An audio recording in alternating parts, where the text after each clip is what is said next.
बातमी राजकीय वर्तुळातून आहे। ठाकरे बंधूंच्या युतीची उद्या घोषणा होण्याची शक्यता आहे, कारण ठाकरे बंधू उद्या एक पत्रकार परिषद घेणार असल्याचं सूत्रांकडून कळतंय। आज मातोश्रीवर बैठकीचं आयोजन करण्यात आलं। ठाकरे बंधूंची युती संदर्भातली चर्चा अंतिम टप्प्यात आल्या असल्याचं सुद्धा बोललं जात आहे। त्यामुळे आज मातोश्रीवर बैठकीचं आयोजन करण्यात आलेलं आहे। ठाकरे बंधूंच्या अधिकृत युती संदर्भामध्ये उद्या घोषणा होऊ शकते। दोन्ही बंधू एकत्रित एक पत्रकार परिषद घेतील अशी सुद्धा माहिती सूत्रांकडून सांगण्यात येते। ठाकरे बंधूंची उद्या पत्रकार परिषद आयोजित करण्यात आलेली असल्याचं सुद्धा सूत्रांकडून समजतंय। अधिकृत घोषणा युती संदर्भातली ती उद्या होऊ शकते असं सुद्धा आता बोललं जात आहे। आणि या संदर्भामध्ये बोलण्यासाठी मी पुन्हा एकदा माझा सहकारी शुभम उमाळेकडे जातोय। शुभम, आपण बघितलं असेल तर दोन्ही भावांमध्ये, दोन्ही पक्षांमध्ये जागा वाटपा संदर्भामध्ये सुद्धा चर्चा होत आहेत। पडद्या मागून युती होतीये, मात्र पडद्यासमोर युती व्हायला अजून जरा वेळ लागतोय। ह्या दिरंगाईचं कारण काय? कारण आता पुढच्या महिन्यातच निवडणुका येऊ घातलेल्या आहेत। नेमकं काय कारण आहे आणि उद्या तरी ह्या युती संदर्भामध्ये अधिकृत घोषणा होऊ शकते का? काय माहिती आहे? सिद्धेश, खरं तर विश्वसनीय सूत्रांकडून आपल्याला सध्या माहिती मिळत आहे की उद्या दोन्ही ठाकरे बंधूंच्या दोन्ही पक्षांची युती जी आहे ती जाहीर होणार आहे। NSCI डोम वरळी या ठिकाणी पत्रकार परिषद होणार आहे। शिवसेनेचे आणि मनसेचे दोन्ही पक्षाचे प्रमुख नेते आणि पदाधिकारी यांना आमंत्रण जे आहे या पत्रकार परिषदेनिमित्त देण्यात येणार आहे।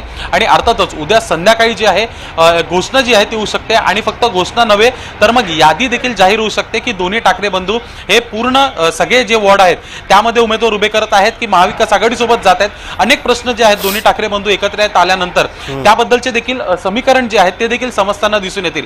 अशामध्येच समजा पाहायला गेलं तर आज दुपारी 12:30 वाजता उद्धव ठाकरे यांनी महत्त्वपूर्ण बैठक मातोश्री या ठिकाणी बोलवलेली आहे। अंतिम टप्प्यातली चर्चा जी आहे ती देखील होणार आहे। संजय राऊत यांनीच जी आहे काल राज ठाकरे यांची भेट घेतली होती आणि त्यानंतर मात्र कुठेतरी नवं वळण जे आहे या चर्चेंना आलेलं आहे। थेट पत्रकार परिषद घेऊन युतीची घोषणा होईल आणि युतीची घोषणा झाल्यानंतर जागा वाटप हे कशा पद्धतीने केले हे देखील सांगण्यात येईल। अर्थातच 23 तारखेपासून उमेदवारी अर्ज दाखल करण्याची पहिली तारीख आहे। निवडणुकांना 1 महिना जरी राहिला असला तरी त्याची प्रक्रिया जी आहे ती परवापासूनच सुरू होताना दिसून येत आहे। अशामध्येच महायुती असेल, महाविकास आघाडी असेल की ठाकरे बंधू असेल यांना आपले उमेदवार जाहीर करणं आणि जागा वाटपाचा फॉर्म्युला कशा पद्धतीने या निवडणुकीला सामोरं कसं जाणार आहे, त्यांचा अजेंडा काय असणार आहे, त्यांचा प्रचारांचे मुद्दे काय असणार आहे, हे सर्व असं म्हणतोय की जागा वाटपाचा फॉर्म्युला काय असेल। या दोन्ही नेत्यांमध्ये बैठका सुद्धा पार पडतात, मात्र कुठेतरी राज ठाकरे सावध गतीनं या सगळ्या युती संदर्भात पावलं टाकतायत, पावलं उचलतायत।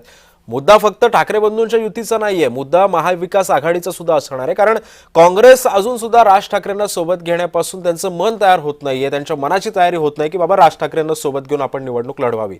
तर या संदर्भामध्ये कुठेतरी चर्चा होतीये का, किंवा काँग्रेसशी काही बोलणं झालंय का दोन्ही भावांचं? अर्थातच जेव्हापासून दोन्ही ठाकरे बंधूंच्या आणि त्यांच्या पक्षांच्या भेटी होऊ लागलेल्या आहेत यामध्ये काँग्रेस यांनी विरोध तर केला जरी असला तरी मात्र जेवढ्या बैठका मनसे आणि शिव उभाटाच्या झालेल्या आहेत त्यामध्ये काँग्रेस ही कुठेच दिसून येत नाही आहे। अर्थातच राष्ट्रवादी काँग्रेस पक्ष, शरद पवार गट हा एकत्रित येऊ शकतो अशी एक संभावना व्यक्त केली जात आहे राजकीय वर्तुळात, पण मात्र काँग्रेस हा कुठेच दिसेना असा झालेला आहे आणि काँग्रेस स्वबळावर जाण्याची दाट शक्यता आहे। अशामध्येच समजा चुकून उद्याच्या पत्रकार परिषदेमध्ये जाहीर होतं की राज ठाकरे महाविकास आघाडीमधील एक प्रमुख मित्र पक्ष म्हणून आहे, तर मात्र काँग्रेसची भूमिका काय असेल आणि राज ठाकरे यांना सातत्याने इतका विरोध त्यांनी केलेला आहे त्यावर त्यांची भूमिका काय असेल हा एक महत्त्वाचा प्रश्न जो आहे तो निर्माण होतोय।